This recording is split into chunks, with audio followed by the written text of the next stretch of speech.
Kalau kamu ngeklik video ini, artinya kamu ngerasa susah buat punya temen. Kamu pengen diterima di sebuah lingkungan, tapi entah kenapa kayak susah banget gitu kan buat diterima.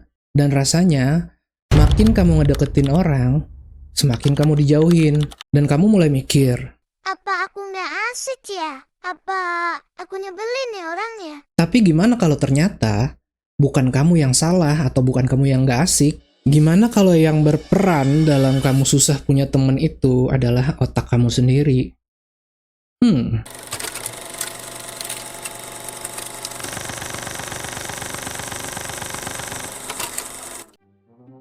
Dalam video ini, kita akan ngomongin sesuatu yang jarang dibahas.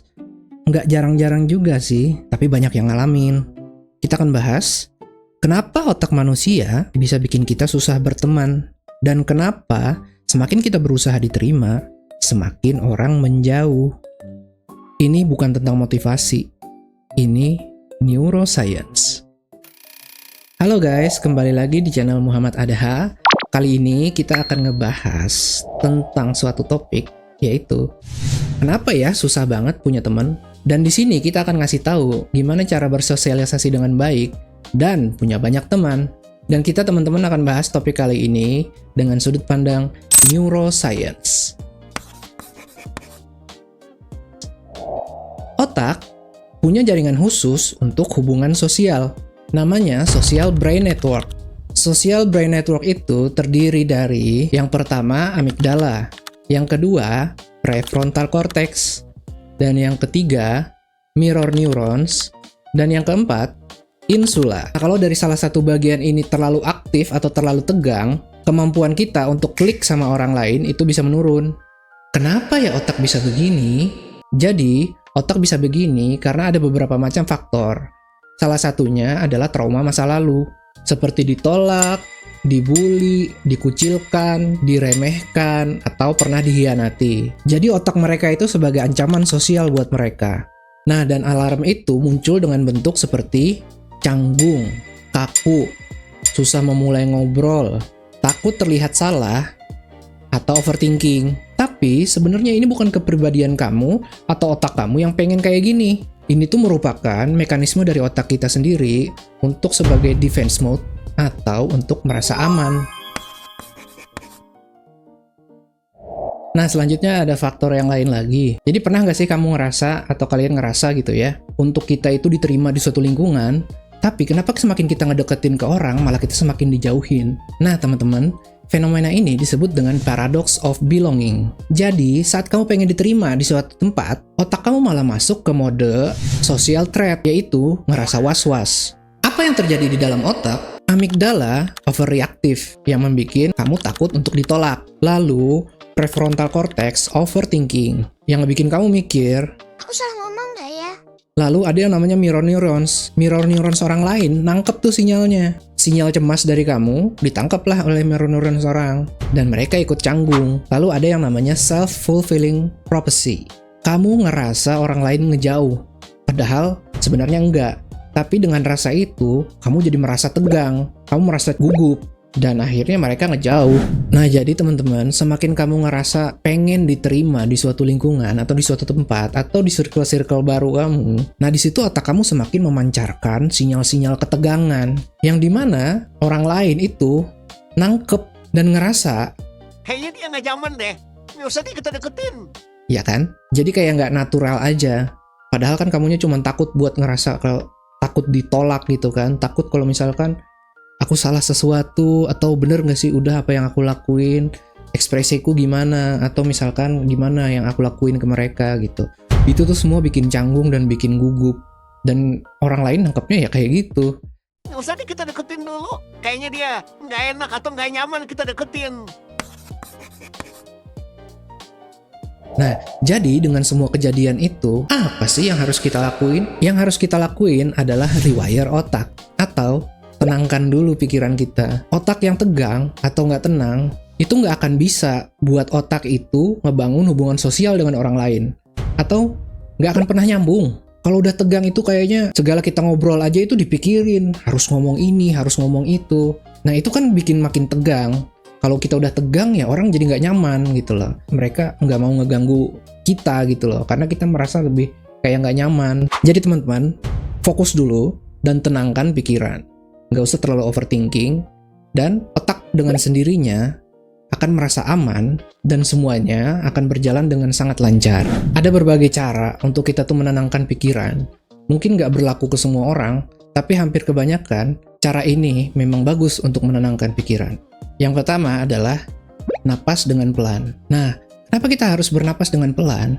Karena di saat kita bernapas dengan cepat, atau kita tegang, atau kita gugup dan cemas, itu saraf simpatis yang bekerja. Yang dimana saraf simpatis itu adalah mode diri kita untuk fight atau flight. Nah, jadi dengan kita menenangkan diri kita, bernafas dengan pelan, yang akan aktif dari saraf kita adalah saraf parasimpatis, yang dimana itu dapat membuat kita lebih tenang dalam berpikir, kita lebih tenang untuk melakukan kegiatan gitu kan. Jadi dengan kita bernapas pelan, tarik nafas dan keluarkan, itu akan membuat kita lebih tenang dan nyaman, relax. Nah, selanjutnya turunkanlah inner critic, yaitu jangan overthinking. Kalau misalkan kita ngerasa bahwa kita ngelakuin kesalahan, atau misalkan kita ngelakuin hal ini itu bakalan salah, ya itu yang menyebabkan overthinking kan. Padahal belum tentu kan, kalau misalkan kita ngelakuin ini mereka tuh ngerasa nggak nyaman. Nggak semua orang berpikir seperti itu. Ada yang kita melakukan sebuah hal yang sangat baik pun kadang malah salah di mata orang. Jadi daripada kita beroverthinking bahwa sesuatu yang belum terjadi itu akan seperti ini, lebih baik ya kita lakukan dulu dengan apapun yang kita rasa benar. Nah, selanjutnya ground your body. Yang jelas kita menenangkan diri kita dengan apapun yang ada di sekitar kita gitu loh. Kita letakkan tangan kita di meja atau kita menggenggam sesuatu. Itu juga bisa menenangkan diri kita gitu loh. Yang jelas dengan hal itu, kita bisa menurunkan aktivitas amigdala kita. Karena semua itu adalah amigdala yang menyebabkan kita cemas. Nah, selanjutnya, yaitu turunkan keinginan kita untuk mengimpress orang. Atau membuat orang itu melihat kita itu luar biasa banget atau wow banget lah gitu kan. Nah, nggak usah lah berpikir seperti itu. Turunkan niat kita untuk impress, memberikan impresi yang baik ke orang, sehingga kita nggak ada ekspektasi aneh-aneh gitu loh. Nggak ada bahwa ekspektasi kita itu Harus seperti ini di mata orang. Kita harus seperti ini di mata orang. karena belum tentu orang yang baru ketemu kita itu pengen ngelihat kita itu dengan bagus gitu loh. Orang lain juga bisa mikir, Dia lebih bagus daripada kita. Gue gak mau deh temenan sama dia. Nanti gue malah jatuh. Gue jadi orang kedua nanti kan. Gue gak akan kelihatan.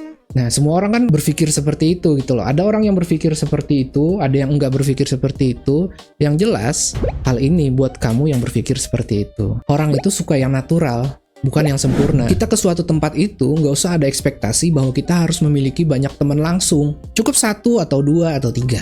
Ya 1 pun itu lebih bagus gitu loh. Kita fokus pada satu orang yang menurut kita nyaman gitu kan, ya nggak masalah. Ya, intinya pada akhirnya kita nggak terlalu berekspektasi harus punya banyak teman. Yang penting kita nyaman. Nah, dari teman ini kita jangan terlalu suka pilih-pilih orang ya. Terimalah siapapun itu yang memang memberikan sinyal baik buat kita. Kadang kita ngerasa pengen banget punya teman, tapi kita pilih-pilih. Pengen teman itu yang sefrekuensi banget gitu loh sama kita. Tapi belum tentu yang sefrekuensi itu akan baik sama kamu, gitu kan? Nah, dengan satu temen yang menurut kamu cocok, itu akan ngeriset persepsi kamu terhadap orang lain. Nah, ini tuh membentuk yang namanya oxytocin based bonding. Karena oksitosin itu salah satu hormon, ya bisa dibilang hormon kepercayaan atau hormon kasih sayang, yang dimana di situ akan membentuk sebuah bonding. Nah, yang terakhir adalah hadir sebagai versimu yang apa adanya, bukan yang terbaik. Nah, dari berbagai macam faktor tadi, kita udah belajar dan kita udah mengetahui bahwa sebenarnya bukan diri kita yang salah, bukan diri kita yang nggak disukain orang gitu kan. Tapi, ya gimana kita merespon atau gimana respon kita terhadap lingkungan kita, itu bisa berpengaruh terhadap lingkungan itu. Jadi, tenangkan pikiran kita, tenangkan otak kita, agar segalanya berjalan dengan lancar dan baik-baik aja. Jadi kalau misalkan hari ini kamu masih susah punya teman, ya itu tadi ya, bukan berarti kamunya nggak disukain orang. Ya bisa jadi dengan faktor-faktor tadi yang kita udah bilang kan ya. Otak kamu itu cuma pernah terluka, dan bisa jadi sekarang kamu lagi belajar lagi untuk percaya. Karena nggak semua orang itu punya pikiran gampang untuk berteman. Banyak orang yang tadi ya, dengan masa lalunya, entah dengan keluarganya, entah trauma apapun itu gitu kan, itu yang membuat mereka jadi susah untuk memiliki teman atau susah untuk masuk ke lingkungan baru karena terlalu banyak overthinking, trauma yang pernah mereka rasakan. Nah, jadi semakin kamu tenang, semakin otakmu juga membuka diri ke orang lain. Dan pada akhirnya, orang juga akan merasa nyaman di dekat kalian. Yang jelas bukan kamu masalahnya. Kita semua kan manusia ya. Ada kelebihan, ada kekurangan. Mungkin aja diri kita lagi berproses untuk menjadi diri kita yang lebih baik lagi. Jadi teman-teman, bukannya otak kamu yang dingin atau otak kamu yang salah, tapi otak kita cuma butuh rasa aman.